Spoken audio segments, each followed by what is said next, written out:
Hi, I'm Bruce Johnson, and I'm here at the Contemporary Craftsfirms show at the National Arts and Crafts Conference at the Grove Park Inn. Now we're shooting this during setup, so not all the booths are going to be completely done, nor are there going to be exhibitors in these booths, but it's going to give you a great idea of the quality of merchandise that is on display here. And everything you're going to see is new, made by contemporary craftsfirms, many of whom are the artists and artisans who are actually standing in their booths during the show. So I think it'll give you a great idea what you can expect the next time you're here. We're going to start with the booth of Door Pottery. This is the potter Scott Draves, one of the most popular contemporary potters in our show. His booth will get picked over pretty quickly. We're swinging around here, artist Julie Lydell, wonderful artist, does a lot of prints here, as you can see. Great inspiration by the arts and crafts style and wonderful pieces.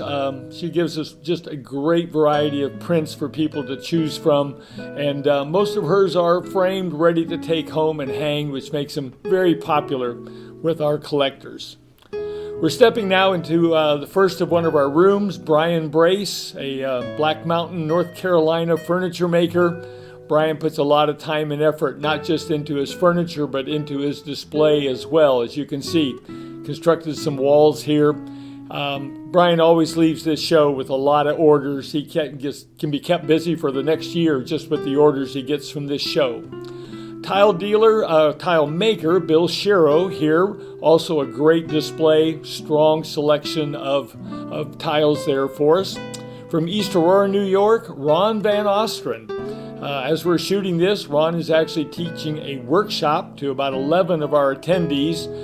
He works in what I would call the Roycroft style of hammered metal pieces. Great craftsman, always popular with this crowd, been coming for years. Working our way down the hall, Bill Kosmaski does a great selection of these lamps. And these are not, even though they look vintage, these are all brand new lamps. Bill's here in the booth getting all ready for the crowd to come in on this, our first day. And you can see he does a great job with his stained glass shades on his lighting. Always a popular place. Coming down the row here, Rochelle Davis, jewelry maker. Rochelle is also from North Carolina, as was Brian Brace. You can see some close-ups. She has some great arts and crafts designs here in the jewelry that she makes. Coming across the aisle here, we're going to be looking at the work of Natalie Richards. Natalie comes from California with this wonderful selection of textiles. She's putting the finishing touches on her booth. As you can see what's going on here in terms of great things, a bedspread here as well. She has a nice large booth this year with a lot of great pieces in it. Will go over very well. Across the aisle from her, Potter Bill Clark, Bill and Pam Clark. Bill's inspired by the work of George Orr, and you can see that by the twisted shapes and forms and the handles on here. George Orr, popular with the antique collectors, and they've been a lot of people have come to love Bill and Pam Clark's pottery because of the fact that it has such an inspiration by the mad potter of Biloxi, that being George Orr. Great twisted forms here with wonderful glazes. Bill takes a lot of pride in his work. We're coming now into the booth of Stephanie Young. Now we're going to switch over here first. We're going to take a look here at, this is Sean Kruger. He's an artist. These are original oils. These are not prints. These are all oils that Sean has been painting and framing. His booth is twice as big this year as it has been in the past, just because people love his work. Now we're going to switch over to the booth of Stephanie Young. Stephanie's probably the only one on our show who does true porcelain. And you're looking at this wonderful selection of pieces there that go very quickly.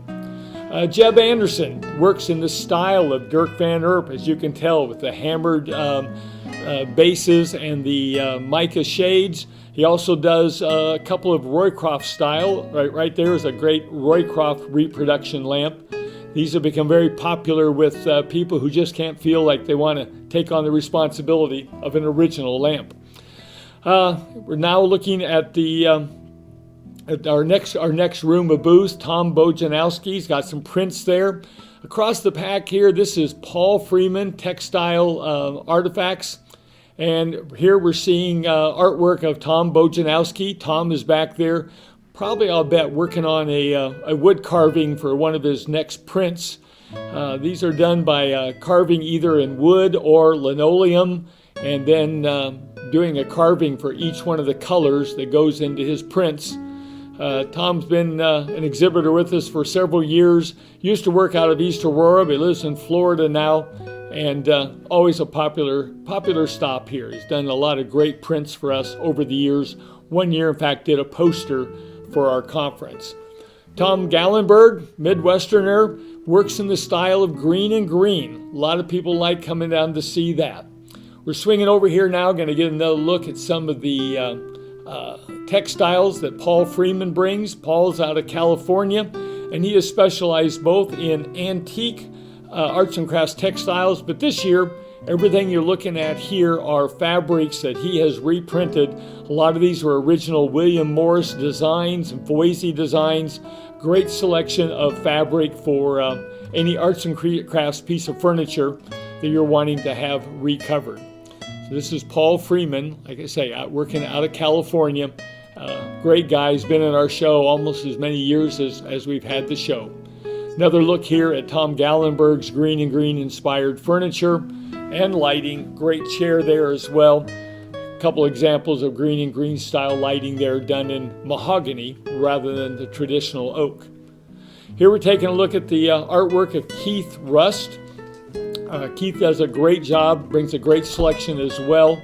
Across the aisle from him is that of Chris Epker.